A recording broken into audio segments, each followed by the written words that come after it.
अरोड़ा साहब, good morning. बहुत बहुत स्वागत है आपका। धन्यवाद हमें समय देने के लिए। सर, एक ही सवाल सबके मन में है, और कितना गिरेगा? हो गया बस कि अभी और गिरना बाकी है? कहाँ रुकेंगे? कब सुधरेंगे? मतलब यही अब लोग है ना, पूछते पूछते थक भी गए, लेकिन उन सबके ब्याह पे मैं पूछ रहा हूँ आपको। तो अनिल जी, 1 महीना पहले जब ईरान वॉर चालू नहीं हुआ था तब मैंने आपको कहा था कि मुझे कोई रीजन दिख नहीं रहा है गिरने का। राइट। हालांकि ट्रम्प एक रीजन था जो हम नजरअंदाज कर गए थे। लेकिन अब वो भी प्ले आउट हो गया है। हम्म। तो अगर हालात यहाँ से बिगड़ते नहीं, जिस तरह के स्टेटमेंट आ रहे हैं इसराइल से और यूएस से, लगता है कि वो लोग यहाँ पे उसको थोड़ा कर्टेल करना चाहते हैं। तो मुझे लगता है कि अभी जो 23,200 के आसपास एक हमारा बॉटम बन चुका है। अगर हालात बिगड़ते हैं तो अब 21,800 की तरफ वापस से एक डिप आ सकता है। बट फिलहाल जो माहौल दिख रहा है उस हिसाब से मुझे लगता है कि एक बॉटम बन ही चुका है हमारे यहाँ पे। ऑयल प्राइजेस से काफी कुछ हमें पता लगता रहेगा। अगर ऑयल प्राइजेस वापस से $90 के नीचे आ जाते हैं तो आई थिंक इंडिया की इकोनॉमी पे कोई खास असर होने वाला नहीं है। हालांकि कुछ सेक्टर जैसे ओएमसीज में थोड़ा इम्पैक्ट रहेगा, क्योंकि उनको ये जो ऑयल प्राइस जो इंक्रीज हुए हैं उसका इम्पैक्ट होगा। थोड़ा बहुत सप्लाई का इशू है एलएनजी का, और कुछ तो प्रोडक्शन डिस्टर्ब हो सकता है फर्टिलाइजर्स और केमिकल्स का। बट ये एक लोकलाइज्ड इम्पैक्ट होगा। एक जनरल इकोनॉमी पे इतना ज्यादा इम्पैक्ट नहीं आएगा। तो अगर यहाँ पे चीजें सीमित हो जाती हैं तो आई थिंक मेरे हिसाब से एक बॉटम तो बन चुका है। तो 50-60% आपका परचेजिंग अभी तक हो जाना चाहिए इस लेवल पे। थोड़ा बहुत रख सकते हैं अगर मान लीजिए कुछ स्थिति बिगड़ती है तो वापस से ऐड करने के लिए। वंडरफुल, क्या बात है सर। आज आपने तो पूरा कॉन्फिडेंस बढ़ा दिया हमारा कि ये लेवल ठीक है पैसा लगाने के लिए। 50-60% लगा चुके हैं, लगा लेना चाहिए, और थोड़ा बहुत रख सकते हैं अगर और गिरावट मिले तो भी। क्या लगता है सर, क्या हर बार की तरह इस बार भी जब भी युद्ध संकेत होगा एक बढ़िया शार्प रिकवरी की उम्मीद रखी जाए? और क्या युद्ध के बाद जो बार बार नए हाई बनाने का क्रम है, इवेंचुअली वो भी दिखेगा? अली देखिए, हर साल 10% 15% का करेक्शन बीच बीच में मार्केट देता ही है। लास्ट ईयर भी मार्च अप्रैल में आप देखेंगे तो बहुत ही अच्छी बाइंग अपॉर्चुनिटी थी, और उसके बाद 20% जैसा रिटर्न बना था पोर्टफोलियोज में मोस्ट ऑफ द इन्वेस्टर्स के लिए। वही सेम अपॉर्चुनिटी अभी भी है। तो ओवरऑल मार्केट जो है कभी भी एक लाइन में तो चलता नहीं है। तो पिछले अपन ने कोविड से 2024 तक बहुत अच्छा रैली देखी। अब एक कंसोलिडेशन फेज चल रहा है 22,000 से लेके 26,000 के बीच में। वो फेज कब खत्म होगा कहना थोड़ा मुश्किल है। बट अभी तो 23,000 पे हैं हम, तो 26,000 तक का रिटर्न भी काफी अच्छा रिटर्न होगा। तो मुझे लगता है कि मतलब बॉटम के ज्यादा नजदीक है ज्यादा कि, तो यहाँ रिस्क फैक्टर्स तो काफी कम ही है जितना सोचने में आ रहा है। ठीक बात है, रिस्क फैक्टर कम है, यहाँ से कमाई की उम्मीदें ज्यादा। अब ये बताएं सर, ऐसे मार्केट में फिर निवेश कहाँ करना चाहिए? क्या है आपको पसंद? तो अनिल जी, मतलब अभी देखें तो सिचुएशन देखें तो एक ऑयल एंड गैस के प्राइसेस और एनर्जी प्राइसेस थोड़े से ऊपर हैं। तो एक इंडिया को थोड़ा इन्फ्लेशन की जरूरत तो थी वैसे भी, क्योंकि इंडिया का नॉमिनल जीडीपी 10% के नीचे रह रहा था, अर्निंग्स ग्रोथ नीचे रह रही थी। तो मुझे लग रहा है कि अब एकदम नियर टर्म में मैं देखूं तो Q4 के नंबर्स मुझे काफी सॉलिड नजर आ रहे हैं कंपनीज के। इन्वेंट्री गेन्स काफी होने वाला है, क्योंकि मोस्ट ऑफ द जो काफी कंपनियां जो हैं वो 1 से 2 महीने की इन्वेंट्री रखती है अपने रॉ मटेरियल वगैरह में।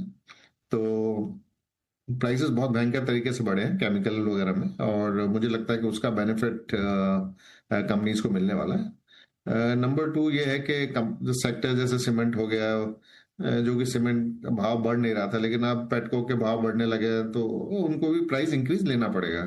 तो मुझे लग रहा है कि अर्निंग्स ग्रोथ जो है इन ये Q4 में और जो आने वाले 1-2 क्वार्टर में काफी स्ट्रांग रहने वाली है।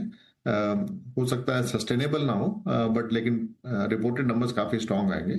तो मुझे लगता है कि अर्निंग्स का एक अच्छा सपोर्ट आने वाला है। थोड़ा सा मीडियम टर्म देखूं तो ऑब्वियसली सारी कंट्रीज अपनी एनर्जी सेल्फ सफिशिएंसी की तरफ जाने की कोशिश करेंगी। तो इंडिया में सोलर को आई थिंक मुझे लगता है एक नई टेलविंड मिलने वाली है गवर्नमेंट की तरफ से। तो यूटिलिटी कंपनीज जो हो गई या सोलर पैनल्स मॉड्यूल्स सेल बनाने वाली कंपनीज है, वहां पे एक अच्छा पॉजिटिव रुझान रहने की उम्मीद है। और साथ में I think government EV vehicles को भी काफी पुश करेगी, तो वहां पे भी एक मुझे लगता है कि बड़ा इम्पिटस आएगा। तो ये न्यू एज सेक्टर है जहां पे हमें फोकस रहना है।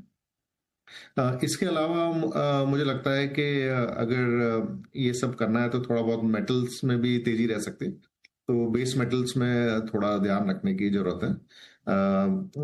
मिडिल ईस्ट में 8% एल्यूमिनियम बनता है वर्ल्ड का, तो वो थोड़ा डिस्टर्ब हुआ है, तो उसकी वजह से एल्यूमिनियम प्राइसेस हाई रहने वाले हैं। तो और साथ में मतलब स्टील वगैरह में भी एक तरह की तेजी देख रहे हैं, क्योंकि काफी स्टील प्रोडक्शन जो है सेकेंडरी स्टील प्रोडक्शन वो गैस से होता था, तो वहां पे भी थोड़ा डिस्ट्रप्शन है।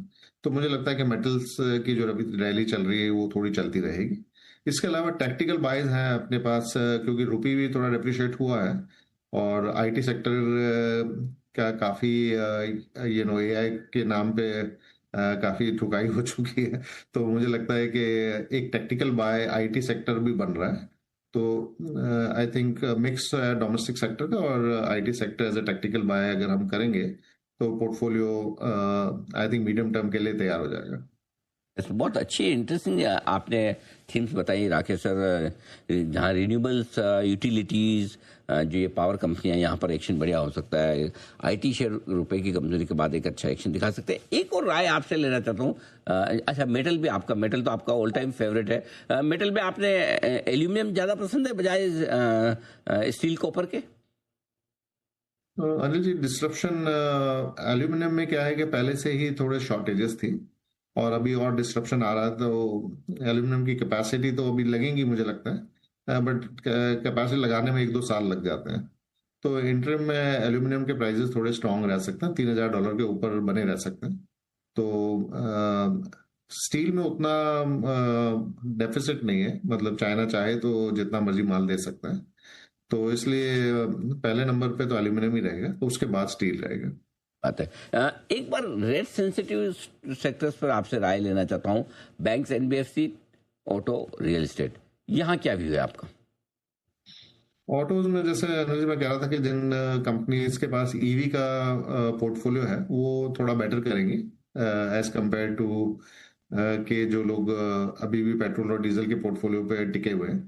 तो ऑटो में सिलेक्टिवली मैं बुलिश रहूंगा, क्योंकि मुझे लगता है कि गवर्नमेंट का सपोर्ट बढ़ने वाला है ईवीज के लिए। ठीक बात है। तो बिल्कुल ये पूरा का पूरा एक्शन आपके लिए निवेश करने के लिए आज से, और रेट सेंसिटिव से भी। एक आखिरी में सर, फार्मा शेयर, क्या यहाँ पर निवेश के मौके दिखते हैं? क्या पसंद है आपको? फार्मा में अनिल जी एक तरह का, जैसे एआई की बात हो रही है वैसे ही वहां पे भी GLP-1 की बात हो रही है कि तो आई थिंक फार्मा में एक बहुत बड़ी अपॉर्चुनिटी डेवलप हो रही है वेट लॉस ड्रग को लेके। और तो वहां पे भी एक तरह का पॉजिटिव रुझान है, काफी स्टॉक्स करेक्ट हो गए हैं। मुझे लगता है कि फार्मा सेक्टर भी एक